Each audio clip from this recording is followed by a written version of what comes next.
Hey Chris, I wanted to leave you some feedback on essay 2. I think that you have some good writing in this essay. I like the personal examples that you've brought in and how you're allowing those to kind of quote unquote talk to your sources. There are some things here and there that I want to talk to you about in terms of higher order concerns, like where you might revise and expand, and what lower order concerns you need to focus on. So, in other words, I do recommend some editing in this essay along with some revision as well. So, first off, in your opening paragraph, make sure that you are editing for commas in your introductory phrases and that you are editing for transitions. So do your best to avoid transitions in professional writing. So instead of saying isn't, say is not. Same with wouldn't, say would not. It's just too informal to use in professional writing. So give your entire essay an edit for contractions. Second, make sure that you edit for commas in your introductory phrases.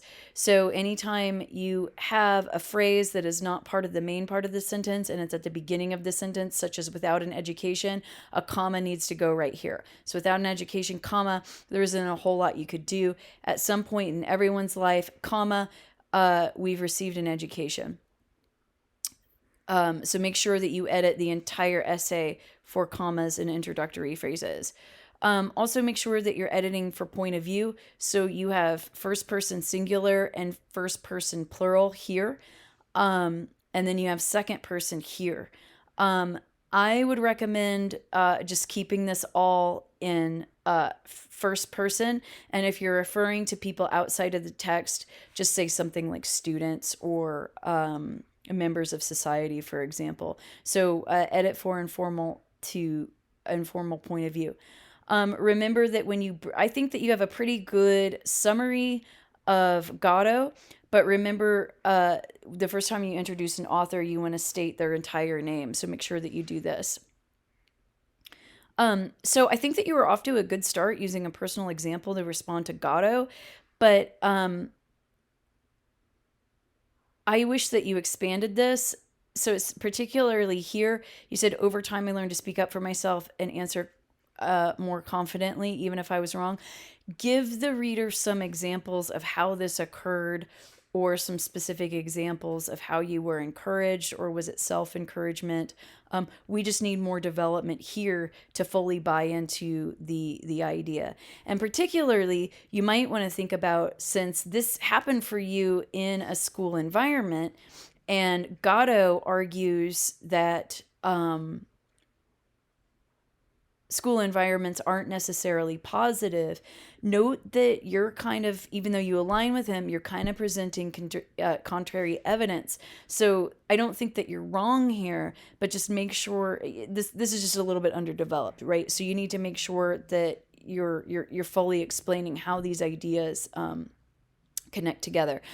I don't see a clear transition into this next paragraph, so make sure that you are you're making clear transitions that move the reader from the main point in this paragraph to the main point here.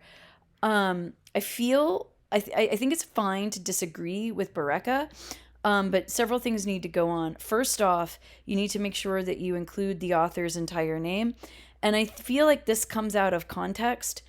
So to simply disagree with Bereka, you need to create more context for what she means. So I think there more summary details are needed here. What is she talking about when she says this? Because what you seem to talk about is maybe feeling, I'm not quite sure what you're talking about, actually. I can't make an assessment there. But I think that your idea needs to be developed more here along with Bereka's. I think that you've got a good handle on what Bambara is doing, but again, you need a clear transition and you need a full signal phrase to introduce her into the text. Same thing with Partonan, full signal phrase and a clear transition that moves her into the text. In terms of your conclusion, you're being a little too informal here with your point of view. So do your best to not address the reader directly with you. Um, so I would just rewrite this section by getting rid of the informal point of view. And finally, you need a works cited page to bring this all together. So there are some good ideas in this essay, Chris. It just needs some expanding on some of those vague details and from your personal experience and the authors.